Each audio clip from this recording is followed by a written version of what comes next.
కాశ్మీరీ బైగన్ మసాలాకు కావాల్సిన ఇంగ్రీడియంట్స్ శుభ్రంగా కడిగి 4 ముక్కలుగా చేసినటువంటి వంకాయ ముక్కలు, కొత్తిమీర, సాల్ట్, ఆనియన్స్ ముక్కలు, టమాటా ముక్కలు, జీలకర్ర, పసుపు, చింతపండు గుజ్జు, చెక్క యాలకులు, సోంపు పొడి, రెడ్ చిల్లీ పౌడర్, ధనియా పౌడర్. స్టవ్ వెలిగించుకొని ప్యాన్ పెట్టుకొని ఆయిల్ వేసుకున్నాం. ఇప్పుడు వంకాయలు కట్ చేసుకున్నాం కదా, వంకాయలు వేసుకొని వంకాయ అంతా ఫ్రై అయ్యే వరకు ఫ్రై చేసుకోవాలి.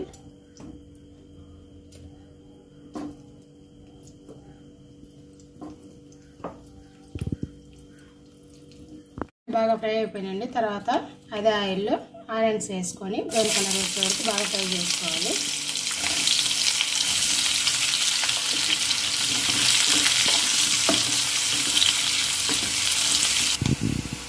ఇలా ఆనియన్స్ అన్ని బ్రౌన్ కలర్ వచ్చినాయండి. ఈ మిక్సీ జార్లో వేసుకోవాలి. ఈ మిక్సీ జార్లో వేసుకొని చల్లారిన తర్వాత పేస్ట్లో వేసుకోవాలి.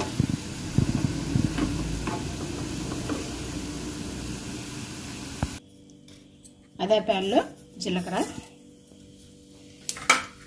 చెక్క, యాలకులు వేసుకొని ఫ్రై చేసుకోవాలి.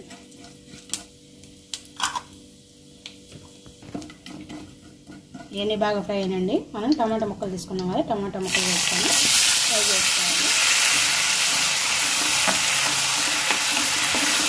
టమాటా అంతా బాగా ఫ్రై అయిందండి. ఇప్పుడు మనం ఆనియన్ పేస్ట్ వేసుకున్నాం కదా, ఈ ఆనియన్ పేస్ట్ టమాటాలో వేసుకోవాలి.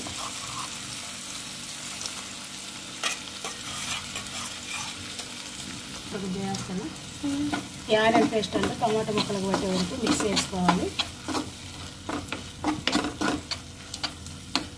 తర్వాత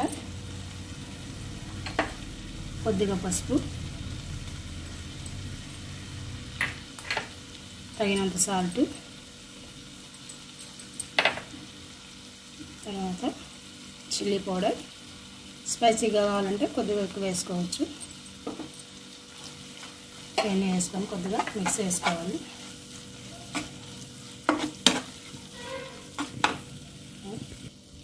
ఇవన్నీ మిక్స్ చేసుకున్న తర్వాత చింతపండు గుజ్జు వేసుకొని మిక్స్ చేసుకోవాలి. ఇట్లా మిక్స్ చేసుకొని ఒక 2 మినిట్స్ కూర అంతా ఉడకనివ్వాలి. 2 మినిట్స్ అయిందండి. తర్వాత సోంపు పొడి, ధనియా పౌడర్ వేసుకొని మిక్స్ చేసుకోవాలి.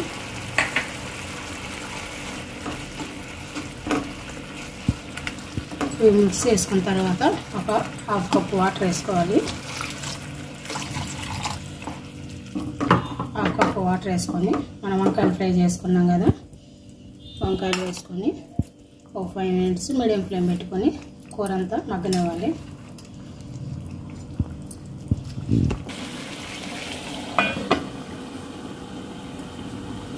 ఫైవ్ మినిట్స్ అయిందండి. కూర అంతా బాగా దగ్గరికి కూడా వచ్చింది. తర్వాత కొద్ది కొత్తిమీర వేసుకొని మిక్స్ చేసుకోవాలి.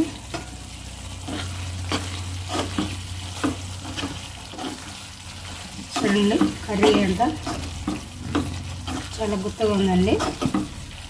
అంతేనండి, స్టవ్ ఆఫ్ చేసుకున్నాం. అంతేనండి, ఎంతో టేస్టీగా ఉండే కాశ్మీరీ బైగన్ మసాలా రెడీ. మా ఛానల్ మీకు నచ్చినట్లయితే లైక్ చేయండి, షేర్ చేయండి, తప్పక సబ్స్క్రైబ్ చేయండి.